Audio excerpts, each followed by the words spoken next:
special guest today. She is known affectionately as the canvassing queen. She is, she is based out of Southeast Florida. She not only owns and manages her own shopping centers, leasing space to a lot of small businesses, but is also a broker. She is an author. She is a graduate of Florida State University. I believe she started a real estate foundation there at the university. She has many years of experience. I'm deeply honored to have her as a guest. She's a friend, she's a mentor. I know that you guys are gonna learn a lot. Beth Azor.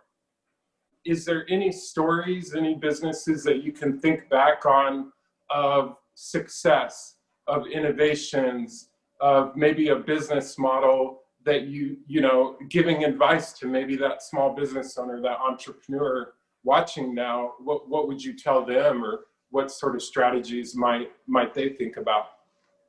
So in today's world of business, what's missing is service. Service has gone by the wayside.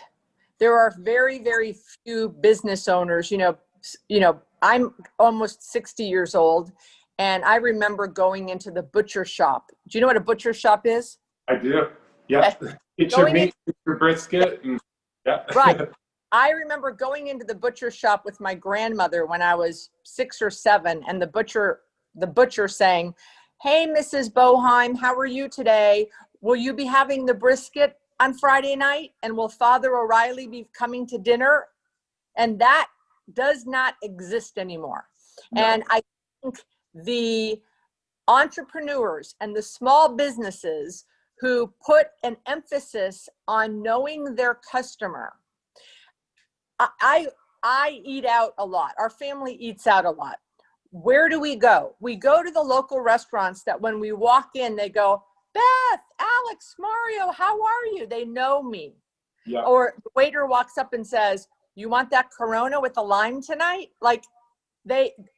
So I find that the most successful small businesses are the ones that pay a little bit extra for staff, pay a little bit extra for technology, and really spend time in the store getting to know their repeat customers, because those repeat customers spend more and share the stories more.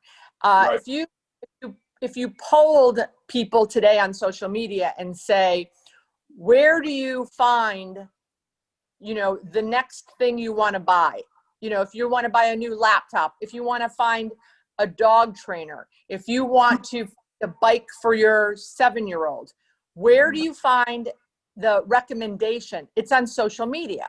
So meaning references from people that you know, and testimonials go such a long way.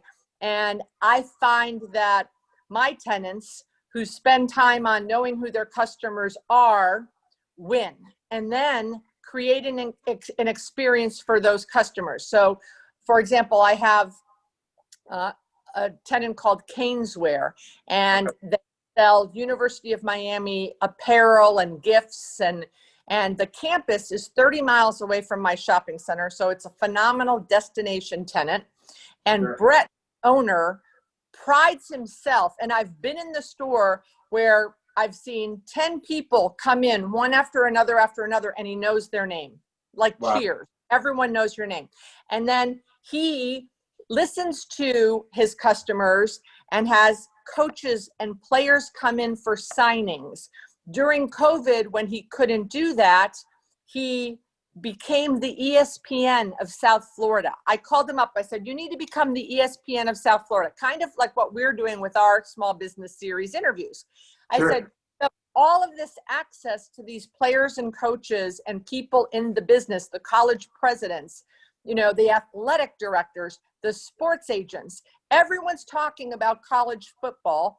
And everyone is in need of sports, and they also sell Heat basketball, Florida Panther hockey, the new soccer team that was just being formed and started when COVID hit.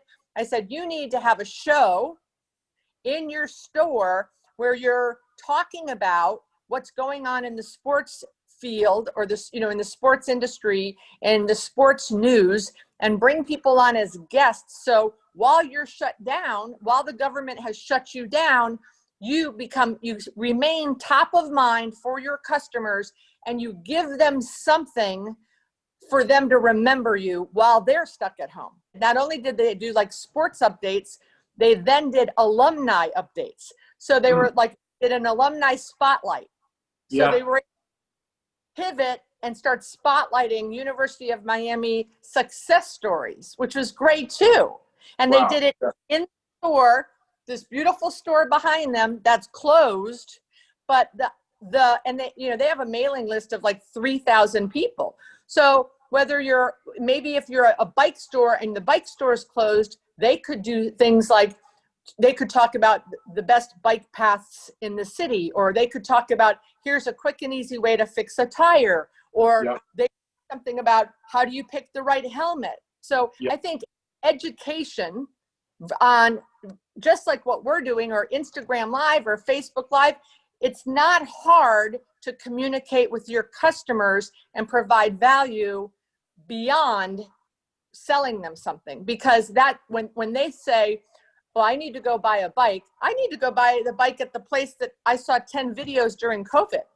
Yeah, 100%. And that's so huge today in retail, because we, you know, as customers, we have a million options to buy a given product, you know, whether it's big box or it's online, or, you know, I can get something in 2 hours, you know, that I couldn't 10 years ago. And so when we're talking brick and mortar and retail, this service aspect, I mean, you're so spot on. It's, you know, you need to be top of mind, like you said, and you need to be the expert. And when people think of not only bicycles, but when they think about bicycle trails and bicycle racks and, you know, bicycle adventures and vacations, I mean, there's a whole industry that's more than just selling bicycles. And I love that. Yeah. Well, you know, it's very interesting. I don't know if you know this, but you know, Michelin. Yeah. Tires. Michelin. So you know Michelin tires, right? And you know the Michelin star food. Oh, okay. Not right offhand, but if you're a top restaurant or even hotel, you get Michelin stars. Okay, yes, I know what you're talking about now. Yeah. So Michelin tires is the same Michelin 5-star food. That I didn't know. So the point is, think it doesn't have to even be what you do. Right, true. That's true. You can spot something in a whole other industry. It's just being creative. You know, I heard of a restaurant in Chicago that this was I think a Michelin 5-star restaurant, and they shut them down. Government shut them down. They were not even allowed partial occupancy. And they said, and they had all this food, all these like filet mignon, like lobsters, like so they put together meal boxes, and they said, come get $100 meal for 4 for your family. And in the box was a gift certificate for $100 for a meal when they reopened. Love it. So the meals for free, they were going to throw away the food. So the meals, right? The meals for free, because when they reopen, when people might be afraid to go back, they're sitting there with that gift card saying, I'm going to go to that restaurant. Yeah, absolutely. And absolutely. And you and I know it's not easy. I mean, we realize the margins are small nowadays, especially for food and restaurant, food and beverage. But this creativity, I think that's how you survive, the innovation and creativity. And I watch you a lot, as you know, and I think you know, you're such a shining star in your market. I know, even just at your centers, the pop-up shops, and giving these people a chance that they may not have ever had, and believing in them. But I know you've seen so much of this creativity. So it's nice to get a little insight from you. Thanks So, for having me, Austin. absolutely. Thank you, Beth. Talk to you soon. Have a great weekend. You too. Bye-bye. Bye.